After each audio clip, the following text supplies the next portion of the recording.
semanas mi esposa Rachel se fue de viaje y estuvo fuera durante 5 días. Fue para participar en un retiro de mujeres con algunas esposas de pastores y luego regresó a casa brevemente, como por 6 horas, y después se fue a Costa Mesa para ver a Clara, mi hija mayor. Y así que fueron solo él y yo por más o menos unos 10 días. Ahora, tienes que entender algo sobre Ellie. Ellie es mi hija empática. Yo sé que esto te sorprende.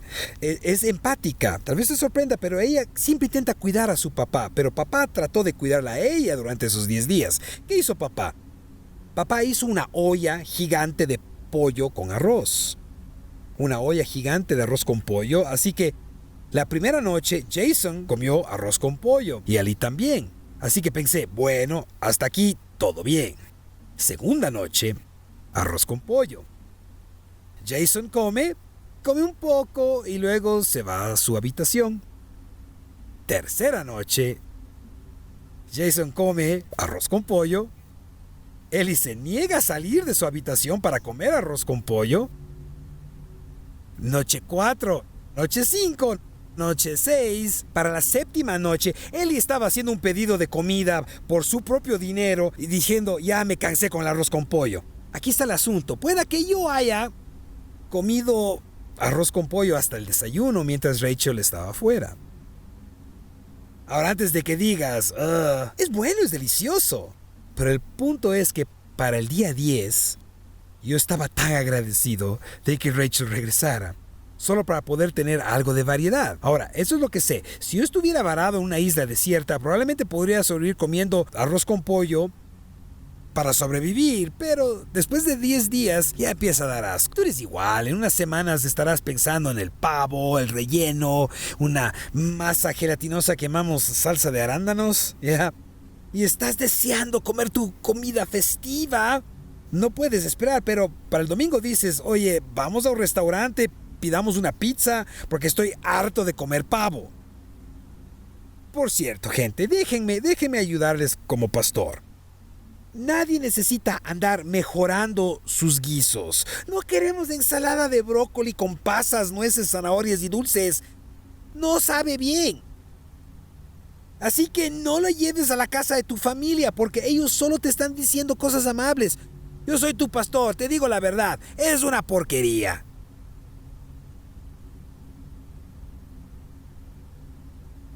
Para el domingo ya estarás cansado de comer toda esa comida de acción de gracias. Y así podríamos sobrevivir con eso, pero el problema es que nos volvemos descontentos con eso. Y en realidad eso refleja dónde estamos como cultura. ¿Podemos estar contentos con lo que Dios nos ha dado? Ahora piénsalo, las redes sociales realmente nos impulsan a estar descontentos, ¿cierto? Nunca pensé que necesitaba un nuevo juego de palos de golf hasta que estoy desplazándome por mis videos y veo un nuevo juego de palos. No se lo diga a Rachel, todavía los necesito, ¿verdad? Van a mejorar muchísimo mi juego.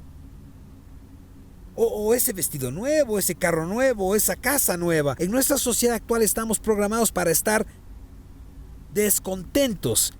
Y la raíz del descontento es la envidia. ¿Alguna vez has pensado en eso? Mira lo que dice Pablo en una de sus cartas pastorales. Dice así, pero gran ganancia es la piedad acompañada de contentamiento. No solo las redes sociales, sino que me atrevería a decir, arriesgándome un poco, ya que hay algunos visitantes hoy, no quiero ofender a nadie, me atrevo a decir que en este día de veteranos, que incluso el mismo capitalismo a veces nos impulsa al descontento. Nos impulsa hacia la envidia, diciéndonos que debemos tener más y más y más y más cosas. Entonces, ¿cuál es el concepto de envidia? ¿Por qué somos envidiosos? Bueno, Tim Keller definiría la envidia de esta manera. La envidia es una condición que nos envenena profundamente y nos hace incapaces de disfrutar lo que tenemos justo frente a nosotros. Ahora, hemos estado en una serie durante estas últimas semanas llamada Recontado, donde estamos viendo historias del Antiguo Testamento y tratando de mirarlas desde una nueva perspectiva. Y el pastor Steve hizo un trabajo maravilloso la semana pasada, hablando sobre José y el orador. Durante las 3 semanas anteriores, el pastor Steve también ha hecho un trabajo increíble. Mira, esa es la envidia en acción, justo ahí. Como que tengo envidia de sus aplausos. Ha hecho un trabajo increíble.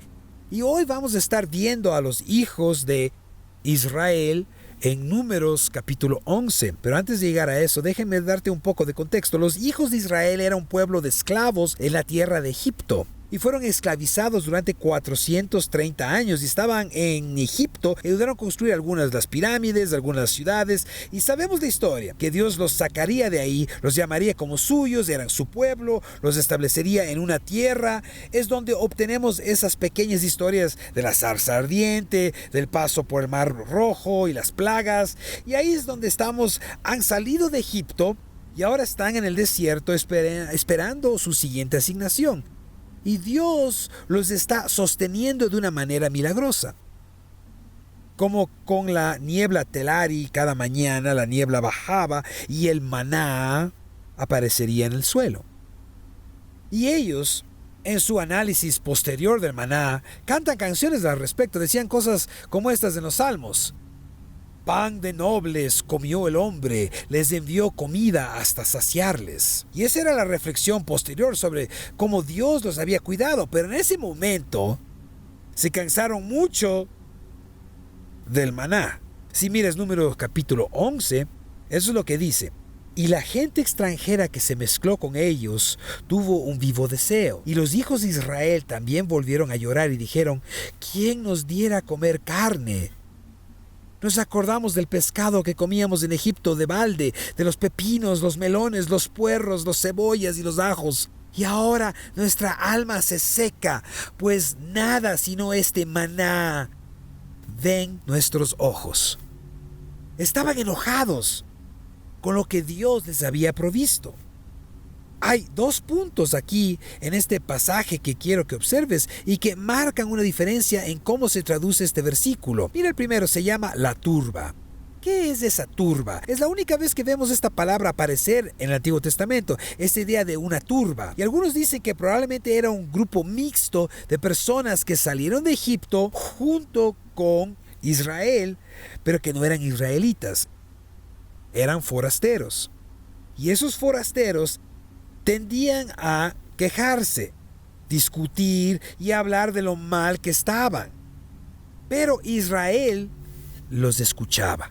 Ahora, hay un principio aquí si quieres verlo. La envidia surge de escuchar más a las voces externas que a la voz de Dios en tu vida. Esa voz externa que dice que tienes que tener más. Esa voz externa que dice, ¿sabes? Esa chica en la oficina es más dulce y más bonita que tu esposa. Esa voz que te habla, esa voz externa que escuchas en lugar de escuchar la presencia de Dios. No tienes que buscarlo ahora, pero ahora unas semanas vimos Génesis capítulo 3 y Adán y Eva fueron puestos en el jardín, en el paraíso, tenían todo a su disposición, a su alcance y sin embargo en su mente de alguna forma una serpiente vino y les habló, una voz externa que les habló, les convenció de que aquel árbol prohibido en el jardín probablemente era el mejor árbol y que Dios simplemente se lo había negado porque era malo. Y entonces se llenaron de envidia y decidieron tomarlo. Y conocemos el resto de la historia, eso los destruyó. Así que esta turba era ese grupo de personas que estaban constantemente hambrientas de otras cosas y hablaban al pueblo de Dios. Y el pueblo estaba siendo influido por ellos. Pero no solo eso, quiero que veas esta parte de aquí, que su fuerza se secó, nuestra fuerza se seca. Ese concepto, esa idea de que la fuerza se seca, significa realmente que están diciendo, mi alma se está muriendo. Dios, lo que me has dado no es suficiente. Es tan malo que nos estamos muriendo. Dios, tú no conoces mi vida. No sabes por lo que estoy pasando. No sabes lo que necesito, así que Dios, más vale que me des lo que necesito y si no me das, me voy a morir. Esa es la idea. Entonces la envidia se crea por las voces externas y los convenció de que Dios no era lo suficientemente bueno. Ahora, esto volvió absolutamente loco a Moisés. Imagínense, Moisés pastoreaba a más de 1 millón de personas. Yo pastoreo a unas 500. Y eso es difícil. Las quejas, a veces, pastor, es que no me gusta que vengan estas personas. Oh, pastor, la música está un poco alta. Bueno, haz esto y ya. Eso fue terrible, santo cielo. Pude ver la cara de mi esposa. Tengo problemas por eso. Pastor, ¿por qué ya no hacemos esto? ¿Por qué ya no hacemos aquello? Pastor, me gusta. ¿Por qué no podemos simplemente ser nosotros y no preocuparnos por el mundo? Pastor, ¿por qué tenemos que recoger ofrendas para las misiones, verdad? Todas esas quejas volvían loco a Moisés. Moisés tenía que escucharlas una y otra vez. ¿Podemos tener algo diferente de comer? Moisés no podía ir a ningún lado, había 1 millón de personas. Él corría por campamento y la Biblia en realidad dice que él dijo lo siguiente: no puedo yo solo soportar a todo este pueblo, y si así vas tú a hacer conmigo, te ruego que me des muerte. Hay momentos, probablemente hoy, después de pensar en el chiste que acabo de hacer y que ofendió a la mitad del auditorio, que uno dice, oh Dios. Porque lo que pasa con la envidia es que te hace perder todo control y todo sentido de la realidad. Nunca entiendo a un hombre que decide serle infiel a su esposa. ¿Cómo piensa que va a terminar eso? No va a terminar bien, ¿verdad? Pero nos convencemos a nosotros mismos de que de alguna manera esta nueva realidad que hemos creado en nuestra mente, que deseamos desesperadamente, que anhelamos con tanta fuerza, terminará siendo un felices para siempre, y nunca lo es. La envidia es una fuerza absolutamente destructiva. Ahora, lo interesante es la respuesta de Dios. La respuesta de Dios a toda esta queja y discusión acerca del maná me parece increíble. Eso es lo que Él dice. Si mires versículo 19, dice: no comeráis 1 día, ni 2 días, ni 5 días, ni 10 días, ni 20 días, sino hasta 1 mes entero, hasta que os salga por las narices y lo aborrezcáis. Eso lo dice Dios. Ah, ¿quieren carne? Muy bien, les daré carne. Van a comer carne hasta que les salga por la boca. Cuando era niño, la gente siempre me preguntaba cómo descubrí que era alérgico a las nueces. Ahora, algunos de ustedes van a hornear un pastel, le van a poner nueces, tal vez con intención, de alguna manera, para hacerme daño, no sé. Pero aquí es como me enteré. Mi mamá estaba caminando por el almacén Sears. ¿Recuerdan Sears? Bueno, solían tener esas nueces calientes en la entrada. Yo tenía unos 2 o 3 años. Pequeño Jason Kennedy, así muy lindo, un niño muy lindo era yo. Debo recalcar, era un niño muy lindo. Y ella tomó una bolsa de nueces. Creo que estaban empecé a masticarla, y el momento que entré, estuve cubierto de ronchas. Ahora, mi mamá se dio un poco cuenta de que algo estaba pasando porque me llené de ronchas, pero en un par de días antes, durante meses, ella me había estado dando huevos. Yo solía ser alérgico a los huevos. Y me alimentaba con huevos, el pequeño Jason Kennedy. Y yo los escupía, los vomitaba. Y ella decía: ah, testarudo, te voy a dar más huevos. Y seguía metiéndome huevos a la boca una y otra vez. Yo los escupía una y otra vez. Luego me llevó al doctor y el doctor le dijo: escuche, lo está matando con esos huevos y nueces. Así que imagina la escena. Dios está diciendo: van a comer tanta carne que se van a enfermar y les va a dar náuseas. Ahora, lo que me parece interesante mientras recorría este pasaje, mientras lo estudiaba, me preguntaba: Dios, ¿por qué estás tan enojado solo porque ellos querían comer carne? ¿Alguna vez has pensado en eso? No es una petición terrible, ¿o sí? Después de todo, tú no comerías tu comida de acción de gracias los 365 días al año, ¿verdad? Querrías algo distinto. Así que parece algo bastante extraño, pero cuando empecé a estudiar la escritura me di cuenta del efecto tan dañino que la envidia tiene en cada ser humano. Recuerda, la envidia es la condición que nos envenena profundamente, así que anoten esto, la envidia nos hace olvidar de que fuimos rescatados. Fíjate en el pasaje en número 11:5, eso dice: ¿quién nos diera a comer carne? Nos acordamos del pescado que comíamos en Egipto de balde. ¿En serio? ¿De balde? ¿Que no costó nada? Ah, de los pepinos, los melones, los puerros, las cebollas y los ajos. Y ahora nuestra alma se seca. Y porque no tenemos carne, nos estamos muriendo. Se les olvidó completamente que eran esclavos. No es que no les costara nada, les costó todo.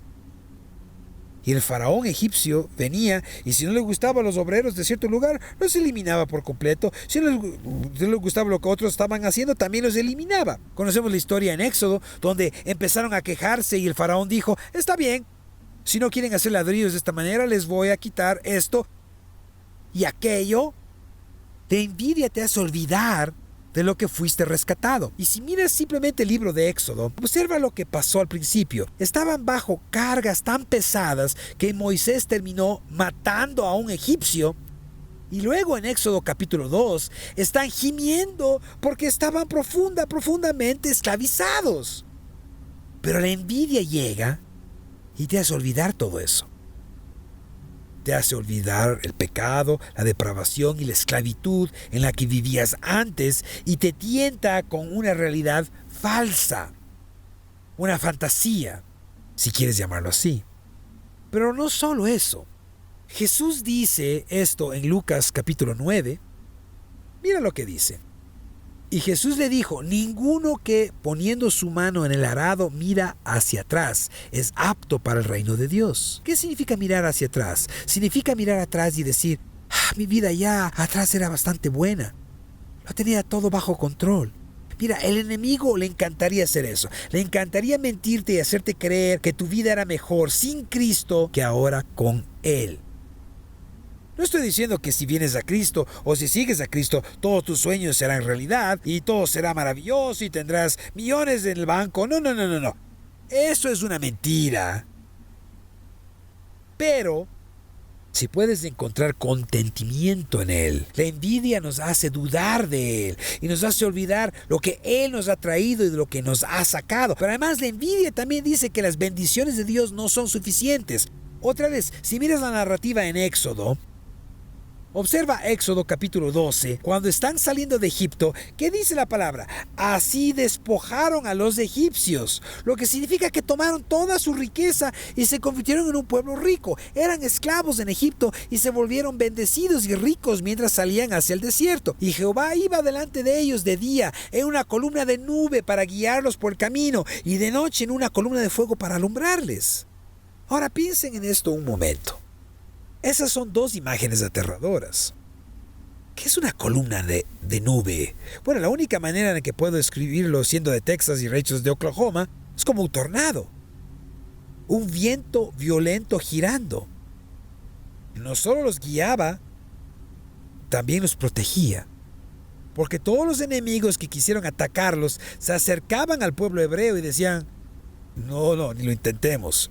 Lo mismo con el fuego. Normalmente decimos: solo era un fueguito sobre sus cabezas, qué bonito, qué simbólico. No. Era una columna gigante de fuego que los guiaba de noche. Las bendiciones de Dios estaban sobre ellos. Y luego conocemos la historia de Éxodo capítulo 14, donde 1 millón de personas caminaron sobre tierra seca mientras el mar se abría.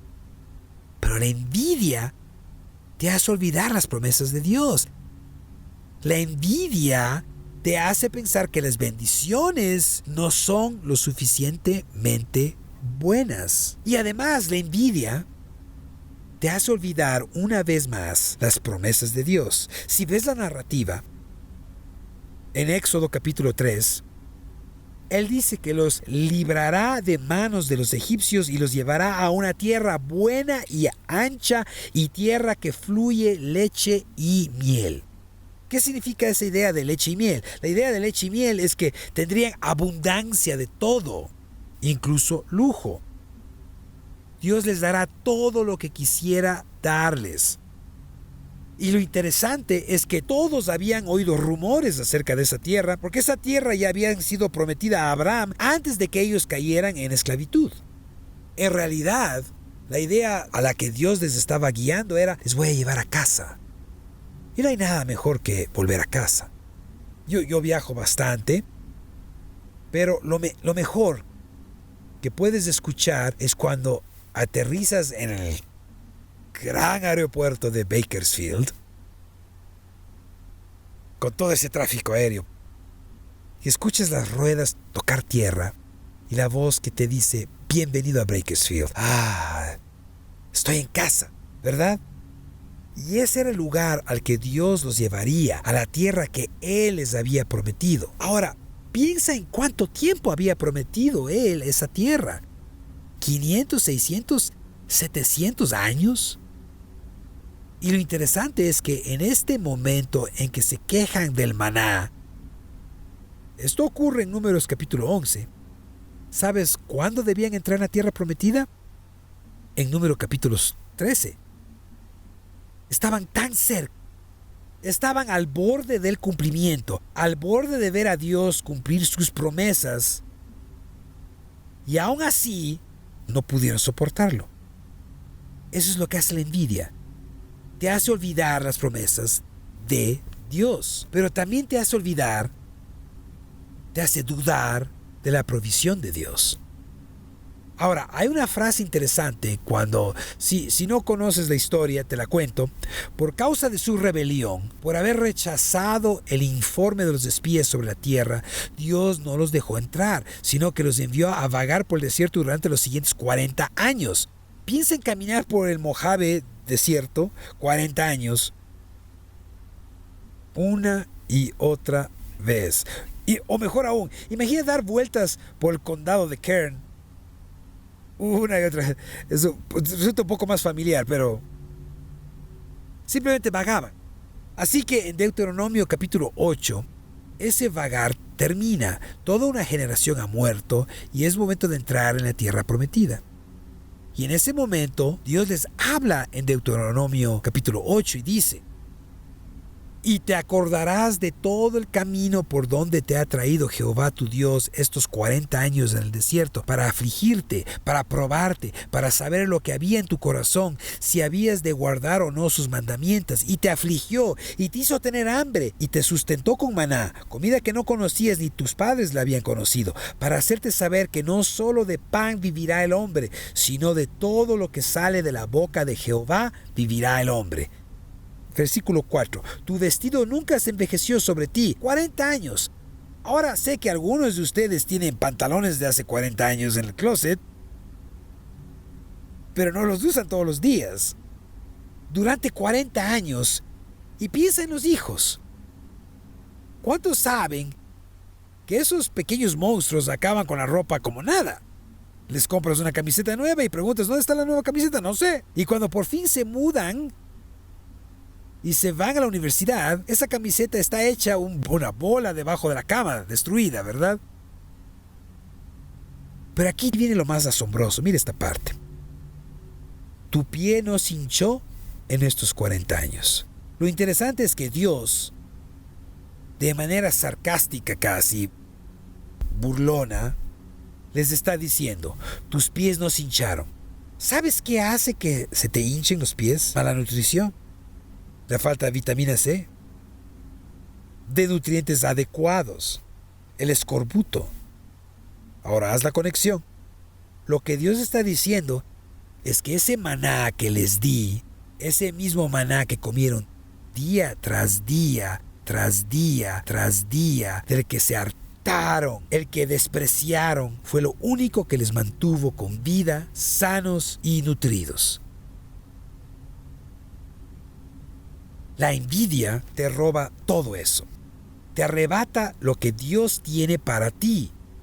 Te lo quita y te dice: no puedes sobrevivir con lo que Dios dice. Tienes que sobrevivir con lo que dice la cultura. Te hace dudar de la provisión de Dios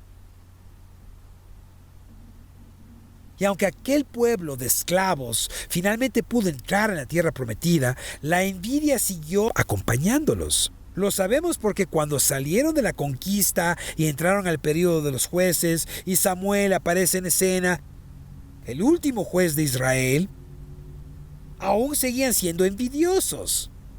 Verás, Dios siempre sería su Dios.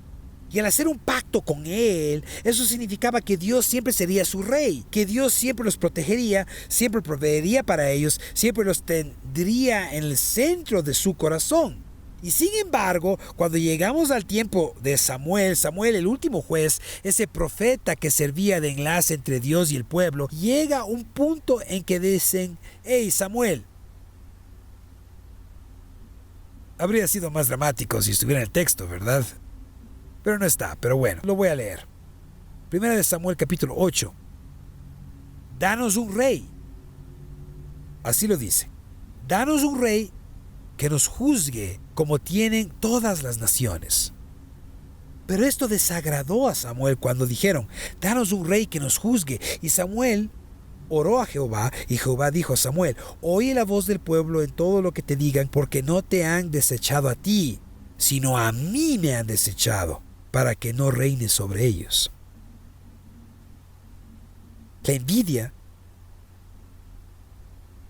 La envidia dice que Dios no sabe lo que es mejor para tu vida. La cultura sí. Te convence de que necesitas esa casa nueva, ese algo nuevo, porque es lo único que te traerá alegría. ¿Cuántos han caído en esa mentira? Yo recuerdo de niño, en Navidad, si tan solo pudiera tener ese Nintendo. Y de adulto, si tan solo pudiera tener ese auto deportivo, ese Porsche que Rachel no me deja comprar. Si tan solo pudiera tener ese trabajo o más dinero en el dinero. Si tan solo pudiera, entonces sería feliz. Pero eso es una mentira, nada de eso te hará feliz. La única manera de encontrar verdadera satisfacción en tu corazón, como dice Pablo nuevamente, es por medio de Dios.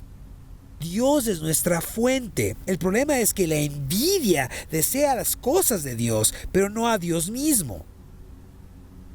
¿Verdad? Buscamos las bendiciones de Dios.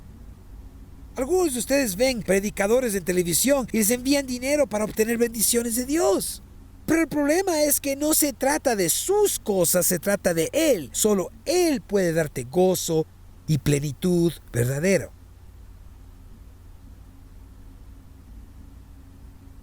Eso se ve claramente en Juan capítulo 6. Estoy por terminar, Matt, puedes subir. Perkins, no Gwen, a menos que Gwen quiera cantar. Mire Juan capítulo 6, versículo 2, dice así: y le seguía gran multitud porque veían las señales que hacía en los enfermos.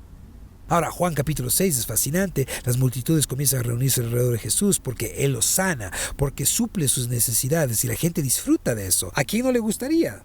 Se congregan y de pronto Jesús se encuentra rodeado por unas 5,000 personas y realiza este gran milagro, reparte los panes y los peces y alimenta a todos.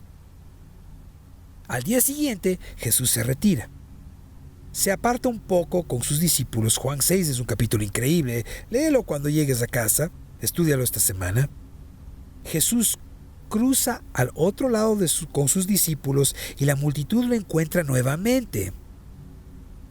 Y esta vez lo seguían porque los había alimentado. Mira esta parte. ¿Qué señal haces tú para que creamos en ti? En la multitud diciendo: queremos más pan, danos más pan. Queremos que sigas proveyendo para nosotros. Y mira lo que dice Jesús. Ellos incluso aluden a este mismo pasaje. Nuestros padres comieron el maná en el desierto, como está escrito. Pan del cielo les dio a de comer. Ese es el versículo del Salmo. Y Jesús les dijo: de cierto os digo, no os dio Moisés el pan del cielo, mas mi Padre os da el verdadero pan del cielo. porque el pan de Dios es aquel que desciende del cielo y da vida al mundo. Entonces le dijeron, Señor, danos siempre este pan. Y Jesús le dijo, yo soy el pan de vida, el que a mí viene nunca tendrá hambre. Esas son palabras poderosas. Pero en Juan capítulo 6 también aparece una de las palabras más tristes. Si miras bien, después de esto, cuando Jesús empieza a hablar del pan y del vino, de comer su carne y beber su sangre, muchos discípulos, dice Juan, muchas personas que seguían a Jesús se apartaron y ya no andaban con él. ¿Por qué? Porque solo buscaban las cosas de Dios y no a Dios mismo. Escúchenme bien, iglesia, escúchenme. Podemos tener un gran servicio, podemos tener una gran adoración, puedes sentir esos escalofríos en los brazos, emocionarte. Y muchas veces eso es lo que perseguimos la emoción. Saltamos de experiencia en experiencia y olvidamos que la meta nunca son las cosas de Dios, sino Dios mismo. Él es el único que puede darte contentamiento. Él es el único que puede darte paz. Nada allá afuera podrá jamás satisfacerte. Y eso es lo que sé. En un grupo de este tamaño, habrá personas que de verdad buscan a Dios. Y otros que solo de vez en cuando intentan perseguir las cosas de Dios. Vienen de domingo en domingo, pero de lunes a sábado no hay pensamiento alguno de Dios en su mente. Siempre vivirás vacío si no se lo entregas todo a Él. Esa es la belleza del Evangelio. La belleza del Evangelio es que estamos destrozados, somos pecadores, estamos caídos, somos quebrantados, vivimos en la esclavitud. Somos propensos a la envidia y a deseos incontrolables.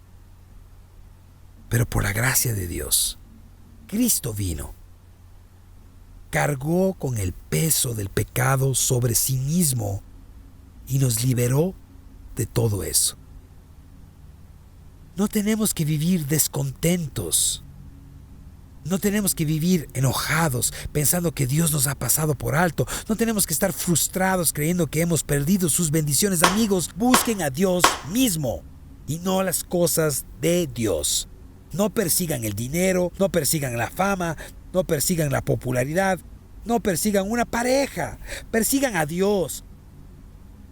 Mas buscad primeramente el reino de Dios y su justicia, y todas estas cosas os serán añadidas. Padre, te doy gracias por tu palabra. Gracias por tu palabra. Es verdad y nunca se agota. Dios, gracias porque nos has liberado de las cadenas de la esclavitud.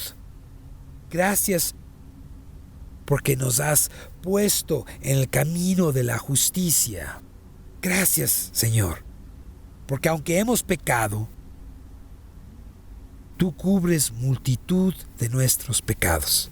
Así que, Espíritu Santo, te invito a este lugar. Haz lo que solo tú puedes hacer en tu nombre. Mantengan sus cabezas inclinadas, ojos cerrados, sin mirar alrededor. Si nunca has confiado en Cristo para el perdón de tus pecados, no voy a señalarte ni a llamarte al frente. Solo quiero orar contigo. Si nunca has aceptado a Cristo para el perdón de tus pecados, o si ha pasado mucho tiempo y quisieras hacerlo hoy, podrías simplemente reconocerlo levantando tu mano por un momento. Luego puedes bajarla. Sí, veo manos, sí. Eso es lo que dice la Biblia. Primera de Juan dice: si confesamos nuestros pecados, Él es fiel y justo para perdonarnos nuestros pecados. Fiel porque lo hace una y otra vez. Justo porque nunca quebranta su palabra. Así que cuando oremos juntos esta oración, puedes estar seguro de que Él te ha perdonado. Iglesia, oremos todos juntos. Señor Jesús, soy pecador. Te pido que perdones mis pecados. Creo que moriste y resucitaste. Hazme una nueva creación. Transfórmame. y no permitas que persiga mis propios deseos, sino que te busque a ti, en tu nombre. Amén.